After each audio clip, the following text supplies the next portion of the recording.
Selamat pagi anak-anak. Kita akan belajar kembali tentang novel sejarah. Minggu kemarin kita sudah belajar tentang teks cerita sejarah. Hari ini kita akan belajar novel sejarah. Selamat mendengarkan, mohon disimak dengan baik.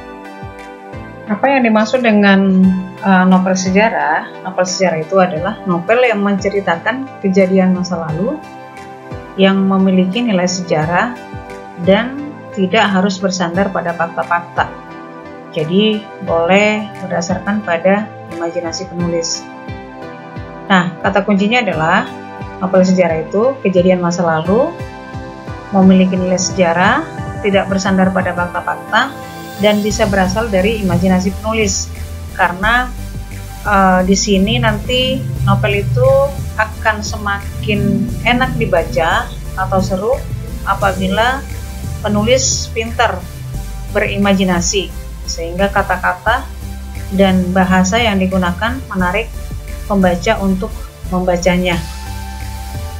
Langkah-langkah untuk menemukan informasi dalam novel sejarah. Andaikan kita membaca sebuah novel sejarah, bagaimana caranya supaya kita bisa menemukan informasi dalam novel sejarah tersebut? Yang pertama kita lakukan adalah membaca novel sejarah dengan cermat dan seksama. Lalu setelah kita baca, kita bisa mengidentifikasi yang mana gagasan pokok dan gagasan pendukung dalam novel sejarah tersebut. Lalu kita bisa mencatat pokok-pokok penting dalam novel sejarah tersebut. Nah, kalau sudah melakukan hal ini, maka kita bisa menemukan informasi dalam novel sejarah yang kita baca. Kita akan membahas unsur-unsur pembangun novel sejarah. Sebagai karya sastra, novel sejarah berhubungan dengan unsur intrinsik dan ekstrinsik. Unsur intrinsik dan ekstrinsik dapat dijadikan acuan untuk menggali informasi penting dalam suatu novel sejarah. Nah, yang pertama kita bahas adalah unsur intrinsik. Mungkin kalian sudah sering belajar apa saja yang termasuk dalam unsur intrinsik.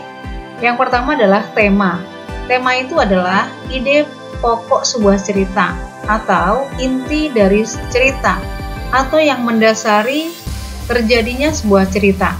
Nah, tema itu biasanya berhubungan dengan sejarah karena yang dibahas adalah novel sejarah, atau bisa juga berhubungan dengan tokoh agama, atau bisa juga berhubungan dengan pejuang, dan bisa juga berhubungan dengan perebutan kekuasaan. Karena kebetulan yang dibahas adalah sejarah, maka tema yang tepat untuk itu adalah yang berhubungan dengan sejarah, yang berhubungan dengan tokoh agama, pejuang, dan perebutan kekuasaan. Unsur intrinsik yang kedua adalah alur, atau sering disebut dengan plot, atau sering juga disebut dengan jalan cerita. Alur adalah serangkaian peristiwa yang mempunyai hubungan sebab akibat. Alur itu ada 3. Ada alur maju, yaitu alur atau jalan cerita yang bergerak ke depan. Ada alur mundur atau alur cerita yang bergerak mundur. Dan ada alur campuran, kombinasi keduanya, campuran antara alur maju dan mundur. Itu adalah alur atau plot, atau sering juga kita sebut dengan jalan cerita. Jadi dalam novel sejarah nanti, setelah kita baca, kita bisa menemukan apakah alur yang dipakai itu adalah alur maju, alur mundur, atau keduanya. Lalu selanjutnya adalah penokohan. Penokohan adalah pelukisan gambaran yang jelas tentang seseorang dalam sebuah cerita. Dalam novel sejarah, tokoh biasanya bersifat fiktif atau rekaan penulis. Ada tokoh protagonis, ini biasanya memerankan watak yang baik. Ada tokoh antagonis, ini biasanya tokoh yang memerankan watak yang jahat atau berlawanan dengan protagonis. Terkadang ada juga namanya tokoh tritagonis, tokoh pendukung protagonis atau tokoh pendukung antagonis. Unsur intrinsik berikutnya adalah latar. Latar itu sering disebut dengan setting, merupakan pijakan dalam teks novel sejarah. Ada latar tempat, latar waktu, latar suasana, dan latar lingkungan sosial budaya. Misalnya kalau latar tempat di pegunungan Himalaya, latar waktu pada malam hari itu, latar suasana hati saya sedang sedih. latar lingkungan sosial budaya. Jadi disesuaikan dengan latar tempat, waktu, suasana, dan latar lingkungan sosial budaya. Biasanya hanya itu yang ada dalam latar atau tadi sudah sering disebut dengan setting. Nah, selanjutnya kita akan belajar amanat atau sering juga kita sebut dengan tendens atau pesan pengarang kepada pembaca. Nah, amanat itu merupakan sesuatu yang ingin disampaikan pengarang kepada pembaca. Amanat itu disampaikan secara implisit atau tidak tertulis tetapi tertuang implisit di dalam cerita tersebut. Amanat itu berkaitan biasanya dengan akhlak, budi pekerti, dan susila, etika, moral, dan lain sebagainya. Unsur intrinsik yang lain adalah sudut pandang atau kita sering sebut dengan point of view. Sudut pandang itu ada 3 biasanya kalau dalam cerita pendek atau dalam novel. Yang pertama adalah sudut pandang orang pertama. Biasanya ketika kita membaca cerita, dia menggunakan kata ganti saya, atau aku, atau juga kami. Ini merupakan sudut pandang orang pertama, saya, aku, kami. Lalu ada sudut pandang orang kedua, biasanya menggunakan kata ganti kamu, kau, atau Anda. Kemudian ada juga sudut pandang orang ketiga, biasanya menggunakan kata ganti ia atau dia. Sekarang kita akan belajar unsur pembangun ekstrinsik dalam novel sejarah. Dalam sastra pun akan belajar juga unsur ekstrinsik. Nah, kalau dalam novel sejarah, unsur ekstrinsiknya apa saja? Yang pertama adalah rekaman kebesaran, ketinggian, dan kegemilangan pemerintah. Karena yang dibahas biasanya bertemakan sejarah, maka di sana ada kegemilangan pemerintah. Cerita dikarang oleh penulis golongan istana yang mempunyai daya kreatif tinggi untuk merekam kebesaran, merekam ketinggian, dan merekam kegemilangan pemerintah pada zaman itu. Tetapi tidak mutlak berdasarkan fakta, bisa juga berdasarkan imajinasi si penulis. Lalu unsur ekstrinsik yang kedua adalah unsur keagamaan. Unsur agama tidak lepas dari penulisan cerita.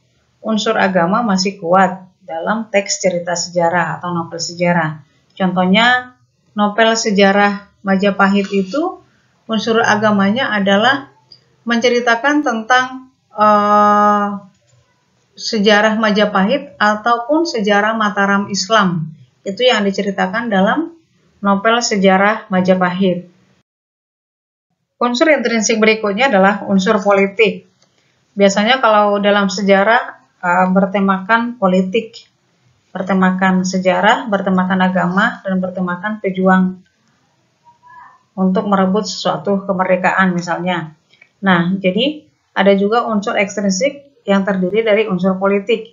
Biasanya terdapat konflik perebutan kekuasaan dan juga bisa berisi kisah perjuangan rakyat melawan penjajah. Jadi ada unsur politik di dalamnya.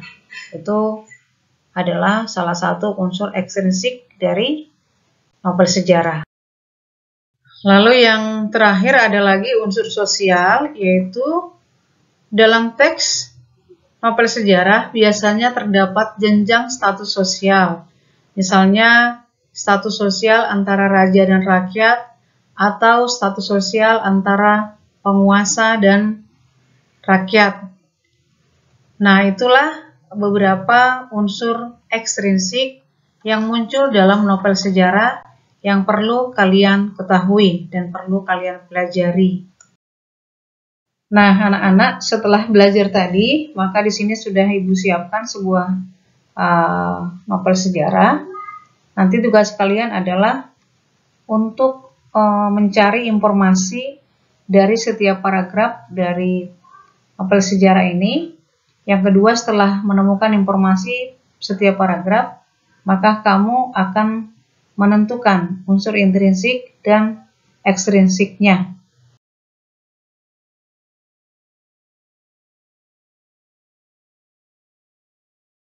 Nah, itu yang bisa kita pelajari hari ini. Semoga kalian bisa ingat, yaitu tentang novel sejarah. Sejarah memang sangat penting, meskipun sejarah itu adalah peristiwa masa lalu. Tetapi peristiwa masa lalu yang memiliki nilai sejarah, maka tentu akan selalu diingat oleh orang-orang di masa depan. Terima kasih, selamat belajar dan tetap semangat.